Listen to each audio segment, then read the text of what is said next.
5, versículo 19 ao 25, diz assim: Ora, as obras da carne são conhecidas e são prostituição, impureza, lascívia, idolatria, feitiçarias, inimizades, porfias, ciúmes, iras, discórdias, dissensões, facções, invejas, bebedices, glutonarias e coisas semelhantes a estas, a respeito das quais eu vos declaro, como já outrora vos preveni, que não herdarão o reino de Deus o que tais coisas praticam.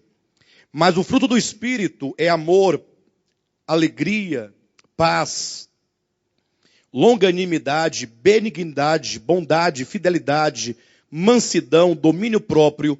Contra estas coisas não há lei. E os que são de Cristo Jesus crucificaram a carne com as suas paixões e concupiscências. Se vivemos no Espírito, andemos também no Espírito. Amém, queridos? Amados, essa carta do apóstolo Paulo aos Gálatas, eu quero apenas lembrar os irmãos disso. Hoje nós queremos ver se nós fechamos o capítulo 5. É uma carta que trata de dois problemas cruciais. Embora esses dois problemas, eles visam a um único objetivo. Diz respeito à vitória do homem, ou que seja a vitória do cristão, sobre o problema do pecado. Lógico, nós temos que redefinir, à luz da Escritura, o pecado. Temos um verdadeiro conceito do que Deus chama de pecado, do que a Escritura chama de pecado. Isso porque, infelizmente, a história da igreja nos tem demonstrado como que os cristãos, ao longo desse tempo, têm interpretado equivocadamente o problema do pecado. Aí tem criado muitos pecados, chamados pecados sociais, que, de acordo com a Escritura, não são de fato pecado, ou que não são pecados, e tem então se esquecido do verdadeiro pecado, que a Escritura chama de pecado.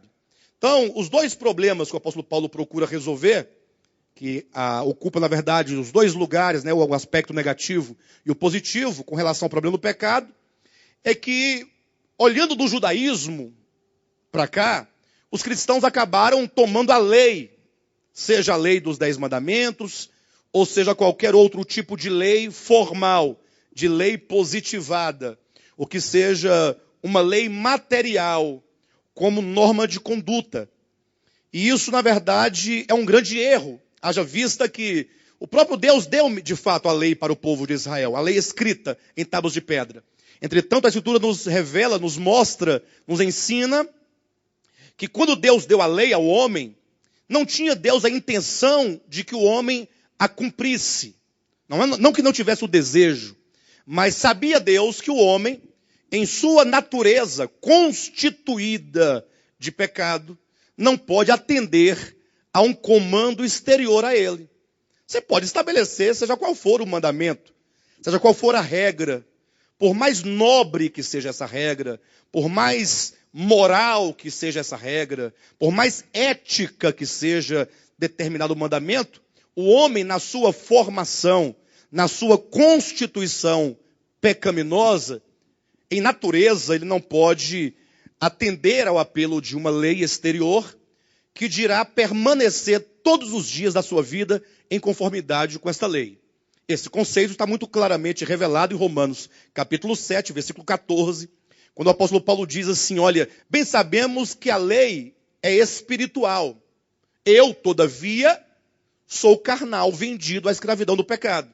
Eu acredito que é isso que a maioria dos cristãos, eu diria dos homens, mas sobretudo os cristãos que têm o dever de entender a Escritura, esse é o ponto que muitos não entendem, que a despeito de qual seja o mandamento, qual seja o estatuto, qual seja a lei, qual seja o princípio, qual seja o mandamento, seja o que for, a lei pode até ser espiritual. Bem sabemos que a lei é espiritual. Eu, todavia, o homem, sou carnal, vendido à escravidão do pecado. Então, tomar a lei dos 10 mandamentos, ou qualquer outra que seja, como norma ou de salvação, do ponto de vista de que se o homem cumpri-la, ele é justificado, ou como meio no ponto de vista de que se o homem cumprir, ele é santificado, ele garante a salvação, isto é um grande erro.